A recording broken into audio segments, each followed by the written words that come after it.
Gurbaan tokko mucattii takka jaalatee gaafii jaalalaa gaafate. Si jaaladha jedheen. Maqaan isaa Abdallaadha. Abdallaan si jaaladha jennee jaalala ofii ibseef. Deemnarraa dura uffatuma kanaa jijjiirachuu hin dandeenye. Uffata kana yeroo meeqa sirra arge? Jireenya kee osoo hin jijjiirin akkam jaalala naan jetteen. Maali jaalala? Dura namni jireenya ofii jijjiira. Ati guyyuu uffata tokko kana jijjiirachuu hin dandeenye. Jalqaba jireenya keetii yaade.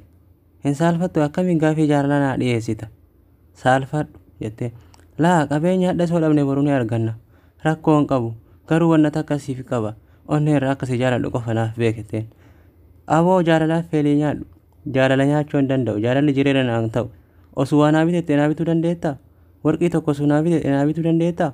Homaa naa godhuu hin dandeettu. Kanaafuu akka namaan na jiraachisuu hin dandeettu. Jireenya keetu jijjiiratuu hin dandeettu. Baay'ee tokko sitti saalfadhe. Akkamiin jaalala namaan jette? Akka hadha si jaaladha naan jette nama biraatiin si jaaladha hin jedhiniin. Jalqaba jireenya kee jijjiiri. Saalfadhu. Deemi nagayatti jettee biraa deemte. Inni dhugaan waan jaalatuuf baay'ee rifate. Baay'ee tokko rifate. Dhugaa rabbii garaan isii jaalata. Imimmaan boo'e. Imimmaan qabachuu dadhabee ni boo'e. Gaaf tokko waggaa 5 booda barumsa ofiitiin milkaa'ee abbaa hojjetaa 500 ta'e Abdallaan. Abdallaan abbaa qabeenyaa jabaa ta'e waggaa 5 booda. Hojjettoota 500 ol hojjechiisa.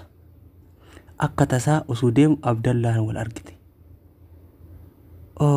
Ilaalteen isiinis wal argan. Yeroo kana waggaa 5 booda wal arguu jiran. Sila Abdallaadhaa? Abdallamaa?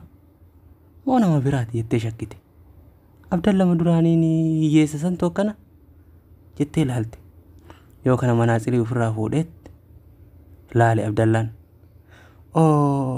Sila Abdallama moo nama biraati jettee shakkite. Waaw maashaallah sirraa bareedee jira. Nama addaa fakkaatteerta. Abbaa qabeenyaa fakkaatta yaa Abdallaa jetteen. Inni ima gaddee jedhise.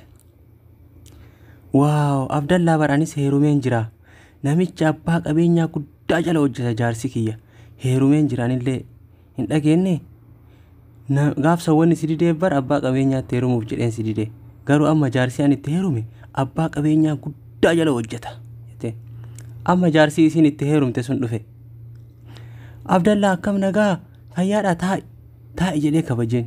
Nagaa fayyaa jirta akkumaan ta'een taa'iin jettuuni ati. Maaliif dhaabdaan? Warra hojjechiisaa kiyya. Taa'i maan jenneen jedhee Abdallaatti dubbate. Isitti dubbate. Isiin waliin haasa'an. Namichi jaarsi isii kun Abdallaa jala hojjeta.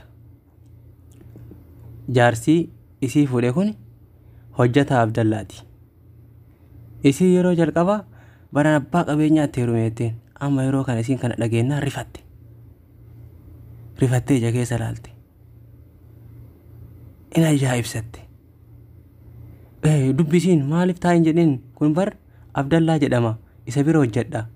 Kamindaan akka falu isaa jedhee jaarsisii jaartii ofiitti hime.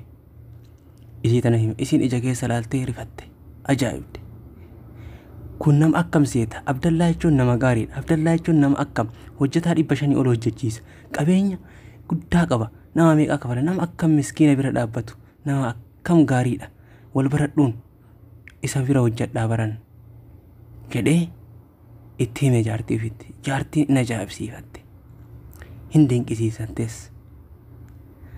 Baay'ee tokko jaalalli yoomuu haa moo'atu.